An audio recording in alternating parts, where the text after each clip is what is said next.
तो जय श्री राम प्यारे बच्चों। जय श्री राम सर। तो कल जो है हम लोग पढ़ चुके थे अम्ल, क्षार और लवण। तो अम्ल क्या होते हैं? जो जल में घुलकर H पॉजिटिव आयन देते हैं क्या कहलाते हैं? अम्ल। और क्षार क्या कहलाते हैं? हाँ, OH निगेटिव आयन देंगे तो क्षार कहलाएंगे, H पॉजिटिव आयन देंगे तो अम्ल कहलाएंगे। ठीक है। और जब अम्ल और क्षार को मिला दिया जाता है तो लवण बन जाता है, और इस क्रिया को कहते हैं उदासीनीकरण की क्रिया। यानी कि जब अम्ल में क्षार मिलेगा तो क्रिया कौन सी होगी? उदासीनीकरण की क्रिया। तो अगर लिखने को आ जाए उदासीनीकरण क्रिया लिखिए तो क्या लिखोगे? जब अम्ल को किसी क्षार के साथ मिलाया जाता है तो जो क्रिया होती है वो क्रिया क्या कहलाती है? उदासीनीकरण क्रिया कहलाती है। ठीक है। तो ये तो था कल तक का। ठीक है। बाकी नंबर्स आपको लिखाए थे, याद भी हो गए होंगे। तो एक बार गाना गाते हैं फिर आगे बढ़ते हैं। ठीक है।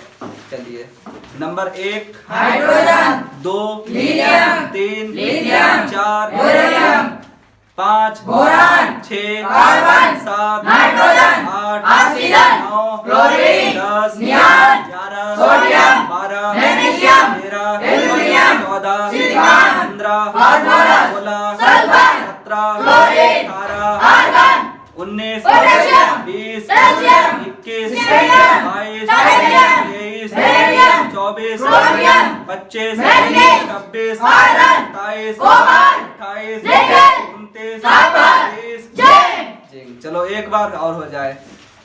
1 hydrogen, 2 helium, 3 lithium, 4 beryllium, 5 boron, 6 carbon, 7 nitrogen, 8 oxygen, 9 chlorine, 10 neon, 11 sodium, 12 magnesium, 13 aluminium, 14 silicon, 15 phosphorus, 16 sulphur, 17 chlorine, 18 argon, 19 potassium, 20 calcium, 21 silicon, 22 titanium, 23 beryllium, 24 chromium, 25 manganese, 26 iron, 27 cobalt, 28 nickel, 29 copper, 30। Zinc.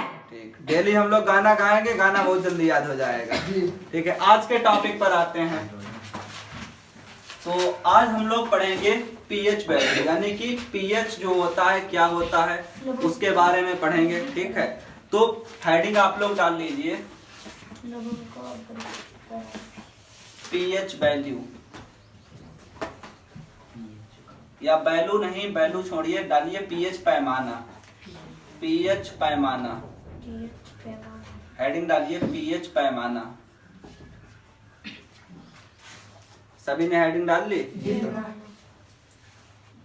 तो देखो पीएच पैमाना होता क्या है। जैसे कि हम लोग कल पढ़ चुके हैं लवण और क्षार के बारे में, आज हम पढ़ेंगे पीएच के बारे में। तो पीएच पैमाना क्या करता है? ये अम्ल की अम्लता और क्षार की क्षारकता, कि कौन सा अम्ल कितना अम्लीय है और कौन सा क्षार कितना क्षारीय है, इसको जो मापता है वो क्या कहलाता है? पीएच पैमाना कहलाता है। तो पीएच पैमाने पर कुछ बिंदु दे रखे होते हैं, उनके मान दे रखे होते हैं कि इस मान से इस मान तक अगर है तो ये इतना अम्लीय है, इस मान से इस मान तक है तो ये इतना क्षारीय है। तो अम्लता और क्षारकता का मापन कौन करता है? पीएच पैमाना करता है। जैसे हमारे ब्लड, जो हमारा जो खून है उसका पीएच बोला जाता है 7.4। तो 7.4 यानी 7 से ऊपर जितने भी होंगे, 7 से लेकर 14 तक, वो सब क्षारीय होंगे। तो हमारा रक्त कैसा हो जाता है? क्षारीय हो जाता है। ठीक है। जल का पीएच बताया गया है 7, और 7 क्या होता है? 7 होता है उदासीन, यानी कि ना अम्लीय ना क्षारीय। और 7 से नीचे वाला जितने भी वैल्यू होते हैं वो क्या होते हैं? अम्लीय। 7 से नीचे अम्लीय, 7 से ऊपर क्षारीय। तो पीएच पैमाने को हम इस तरीके से बना लेंगे। जैसे हमने एक लाइन खींची यहाँ से लेकर यहाँ तक। अब इसमें हमने 14 पॉइंटों में से बांट लेना है, 14-15 पॉइंटों में। बीच में हमारा हो गया 0,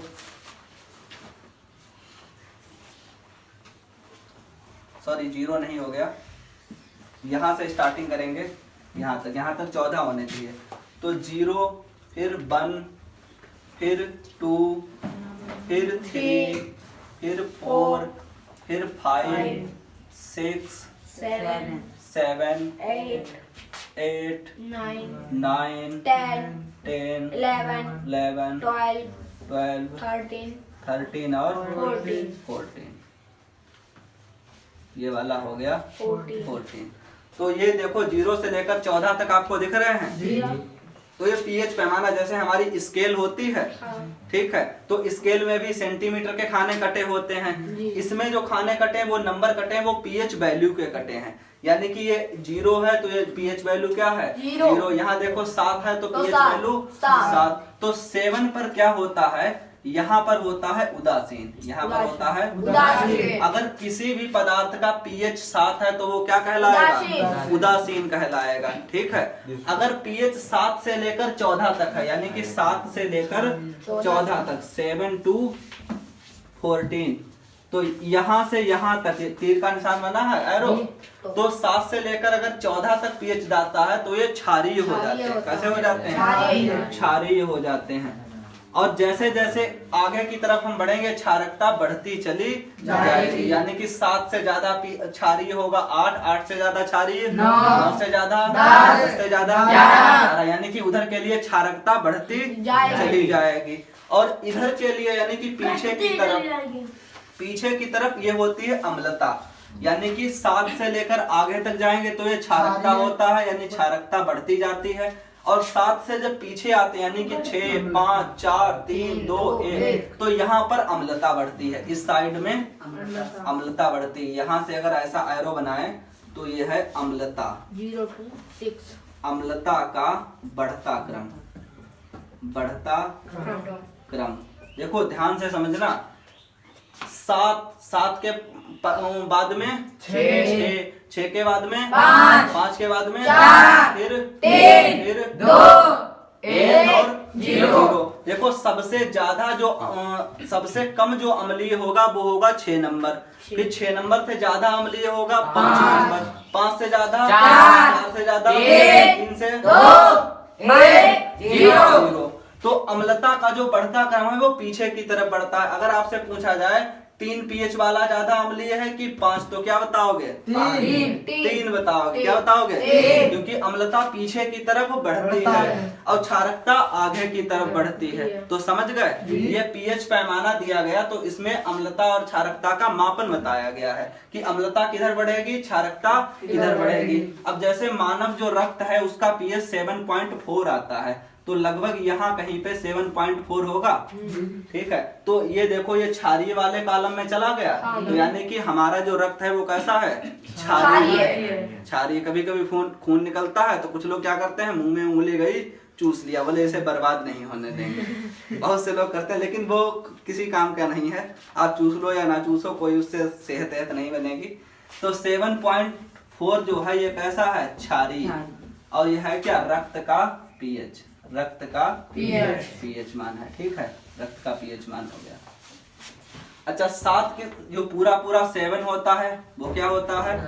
जल का पीएच मान होता है। जल कैसा होता है? उदासीन होता है, ना तो अम्लीय होता है ना क्षारीय होता है। अच्छा, कभी कभी एसिड रेन होती है। जैसे कभी कभी न्यूज में सुनने को मिलेगा कि ताजमहल का रंग जो है एसिड रेन की वजह से उड़ता चला जा रहा है। तो वहां पर क्या होता है? एसिड रेन यानी कि जल में अम्लता आ जाती है। जल में क्या आ जाती है? अम्लता आ जाती है। तो वो जो पानी गिरता है उसमें अम्लता वाला पानी होता है, तो वो क्या करता है? ताजमहल का जो रंग है उसका क्षरण करते चला जा रहा है। यानी कि उसकी जो साइन है वो कम होती चली जा रही, पीलापन उसमें आ रहा है, ठीक है। तो वो जो अम्लता वाला जल होता है उसका पीएच लगभग 6.2 के आसपास होता है, लगभग में। तो ये है अम्लीय वर्षा का पीएच। अम्लीय वर्षा का पीएच, ठीक है। तो अभी आप लोगों को सबसे पहले इसकी डिफिनेशन लिखनी है, फिर ये वाली आपको सारणी बनानी है इस तरीके से, ठीक है। तो लिखिए, इसकी डिफिनेशन लिखिए। देखिए, ऐसा पैमाना जो अम्ल की अम्लता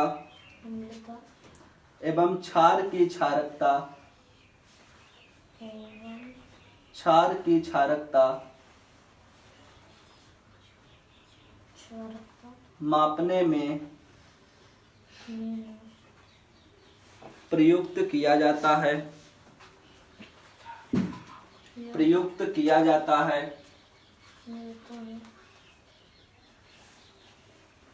क्या कहलाता है? पीएच पैमाना कहलाता है। पीएच पैमाना कहलाता है। लिख लिया जी। अब ये बना लीजिए। देखिए, ये है अपना विरंजक चूर्ण, इसको कहते हैं CaOCl2। इसको हम लोग ब्लीचिंग पाउडर के नाम से भी जानते हैं। ठीक है, इसको ये इम्पोर्टेंट है, आ जाता है। इसको बनाने की विधि क्या है? क्या होता है, बुझा हुआ चूना क्या होता है, जैसे हम लोग मार्केट से गए चूना खरीद के लाए, तो उस चूने में जब हमने पानी डाल दिया तो वो बन गया बुझा हुआ चूना। और बुझे हुए चूने का सूत्र होता है CaOH का होल ऑफ ट्वाइस। ठीक है, ये है हमारा बुझा हुआ चूना। बुझा हुआ चूना है। ठीक, अब इस पे क्लोरीन की क्रिया करा दी तो हमें विरंजक चूर्ण CaOCl2 मिल गया और साथ में जल बाहर निकल गया। अच्छा, कोई भी रिएक्शन आप लिखते हैं तो उसमें एक चीज हमेशा ध्यान रखें, जितना इधर होगा रिएक्शन के उतना ही इधर होगा। ठीक है, यानी कि जितना अभिकारक होगा उतना ही उत्पाद होगा। ठीक है, जितना अभिकारक उतना उत्पाद। रिएक्शन के इधर वाला अभिकारक कहलाता है, रिएक्शन के उधर वाला उत्पाद कहलाता है। उत्पाद। ठीक है, तो क्या होता है, देखो यहाँ पर कैल्शियम 1 है तो देखो यहाँ पर भी कैल्शियम 1 है। ऑक्सीजन देखो, ऑक्सीजन के बाहर 2 लिखा है, यानी कि ऑक्सीजन कितना है 2। तो देखो एक ऑक्सीजन ये है, एक ऑक्सीजन ये है। हाइड्रोजन के बाहर 2, यानी कि हाइड्रोजन है 2, तो हाइड्रोजन भी यहाँ दिख रहा है 2। देखो क्लोरीन 2 दिख रहा है, क्लोरीन 2 दिख रहा है। इसका मतलब रिएक्शन कैसी है? सही। हाँ, सही है, यानी कि बैलेंस है, तो रिएक्शन सही है। ठीक है, तो ये हो गई इसकी विधि। अब डालिए इसमें इसके गुण। गुण में डालिए भौतिक गुण। डालिए भौतिक गुण। डाल दिया? लिखिए, यह एक पीले रंग का ठोस होता है। पीले रंग का ठोस होता है।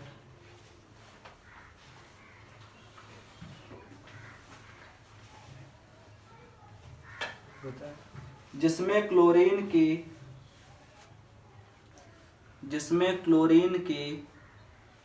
गंध आती है। जिसमें क्लोरीन की गंध आती है। अब हेडिंग डालिए रासायनिक गुण। रासायनिक गुण। तो इसके रासायनिक गुण में हम क्या करेंगे, रासायनिक गुण में हमने इसमें मिलाया पानी, यानी कि हमारा जो CaOCl2 है, यानी कि जो विरंजक चूर्ण है, इसमें हमने पानी मिला दिया। तो जब पानी मिलाएंगे तो हमें बुझा हुआ चूना अलग मिलेगा और साथ में क्लोरीन गैस ऊपर के लिए निकल रही है। देखो जब तीर का निशान ऊपर के लिए है तो इसका मतलब है गैस ऊपर उड़ती है, और अगर तीर का निशान नीचे के लिए है तो मतलब अवक्षेप होता है, उसका मतलब अवक्षेप होता है। यहाँ पर ऊपर है तो यानी गैस बन रही, क्लोरीन गैस निकल रही है। क्या किया हमने, विरंजक चूर्ण में मिलाया पानी, मिल गया हमें बुझा हुआ चूना और क्लोरीन गैस ऊपर के लिए निकल रही है। ठीक है, तो ये हो गया इसका रासायनिक गुण। तो अब डालिए हेडिंग उपयोग। उपयोग, यूजेस क्या है इसके, उपयोग डालिए। लिखिए, ऊन को सिकुड़ने से बचाने में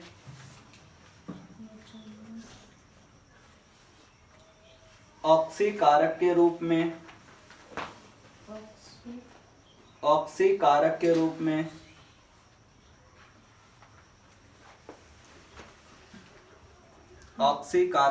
में चीनी को सफेद बनाने में क्लोरोफॉर्म बनाने में क्लोरोफॉर्म बनाने में, क्लोरोफॉर्म बनाने में। क्लोरोफॉर्म ऐसी दवा होती है जिसको सुंघाने के बाद में व्यक्ति को बेहोशी आ जाती है। तो डॉक्टर क्या करते हैं, कोई ऑपरेशन करना होता है तो पहले के ज़माने में क्लोरोफॉर्म सुंघाया जाता था। अब और दवाएं आ गई हैं तो पूरी तरीके से बेहोश नहीं किया जाता है। ठीक है, तो ये होगा इसके यूजेस। ठीक है, देखो भाई आपकी स्क्रीन पे लिखा है plaster of Paris. Plaster of Paris होता है पीओपी। जब हम लोग करते हैं शैतानी और टूट जाता है हाथ तो जाते हैं डॉक्टर के पास, वो चढ़ा देता है प्लास्टर, और प्लास्टर ही होता है प्लास्टर ऑफ पेरिस। ठीक है, तो जो हाथ में लगाए घूमते हो वही होता है पीओपी। वो पीओपी का ही बना हुआ होता है। तो नॉर्मल हम पीओपी का फार्मूला क्या जानते हैं, यहाँ देखो लिखा है CaSO4 × ½ H2O। ये होता है हमारा प्लास्टर ऑफ पेरिस का फार्मूला। हमने क्या किया, हमने इसमें ये हमें आधा मॉलिक्यूल दिख रहा है जल का आधा अणु दिख रहा है, तो इस आधे अणु को हमने पूरा बनाने के लिए यहाँ पर लगा दिया ट्वाइस, तो इधर बन गया हाफ का पूरा बन। तो या तो ये वाला फार्मूला है या तो ये वाला, दोनों फार्मूले इसके सही हैं। ये भी सही है और ये भी सही है। ठीक है, अगर आपसे पूछा जाए कि निम्न में से कौन सा पीओपी का फार्मूला है, ये है तो ये भी लगा दो, ये है तो ये भी लगा दो। मतलब ऐसा नहीं करना है कि एक ही फार्मूला सीख कर गए और दूसरा आ गया तो उसको छोड़ दिया। ठीक है, तो दोनों फार्मूले पीओपी के ही हैं, कोई भी आ सकता है। और ये पूछ भी लेते हैं कि पीओपी का फार्मूला कौन सा है, और उसमें साथ में एग्जाम्पल डाला जाएगा जिप्सम वाला, क्योंकि ये भी ऐसा ही लगभग फार्मूला होता है। ठीक है, तो इसको बनाने की विधि में हम क्या करते हैं, जिप्सम को 373 केल्विन पर गर्म किया और तो हमें क्या मिल गया, प्लास्टर ऑफ पेरिस मिल गया। तो ये रहा अपना जिप्सम। जिप्सम का फार्मूला क्या होता है, CaSO4 × 2H2O। तो जिप्सम का फार्मूला है CaSO4 × 2H2O।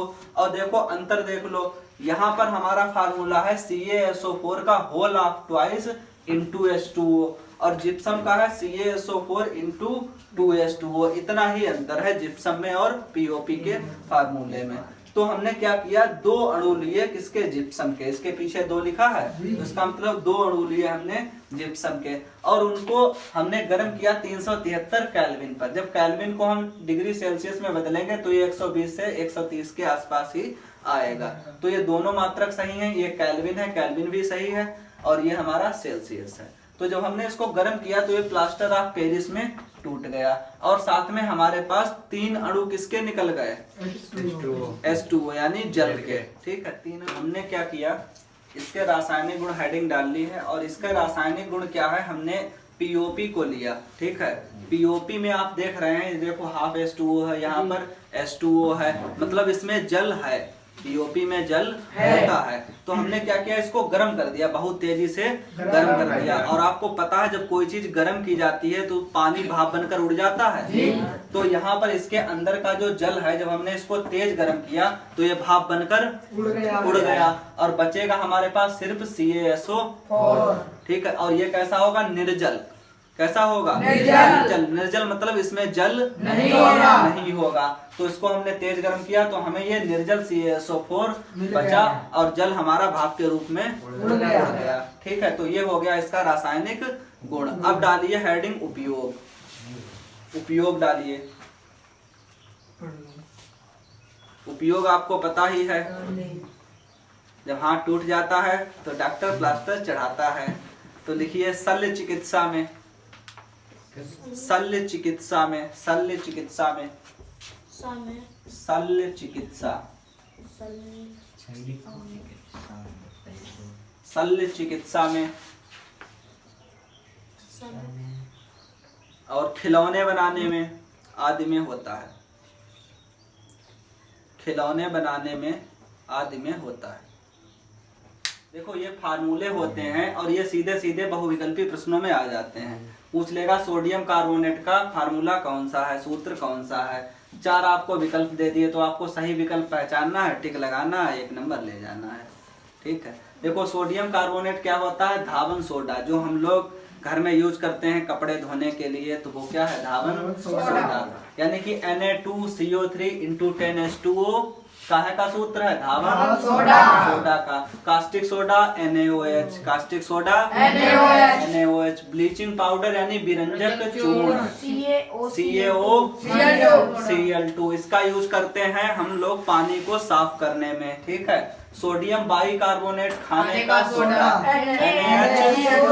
NaCO3 ये क्या करते हैं? खाने में यूज करते हैं। जैसे कोई चीज जो है कभी कभी पेट खराब हो जाता है तो भी इसका यूज किया जाता है, खाने के सोडे का, ठीक है। और भी कई चीजों में जो रेसिपी होती है उनमें खाने का सोडा डाला जाता है। घर पर जाना पता करना यही होता है, ठीक है। तो हाँ, दाल नहीं गलती है तो ये डाला जाता है। कौन सी दाल? खाने वाली? हाँ, तो ठीक है। तो आज हम लोगों ने क्या किया, हमारा अम्ल, क्षार और लवण चैप्टर जो है फिनिश किया, कंप्लीट किया। अल्तमस को बहुत जल्दी है, क्यों अल्तमस? अरशद समझ में आया? ताज, ध्रुव, अनुराग, निगम, अंशुल, देवेंद्र, मंगल, सौरभ, अमित, विवांशु सबको आया? चलो ठीक है, मिलते हैं अगली क्लास। जय श्री राम दादा। Yes, जय श्री राम।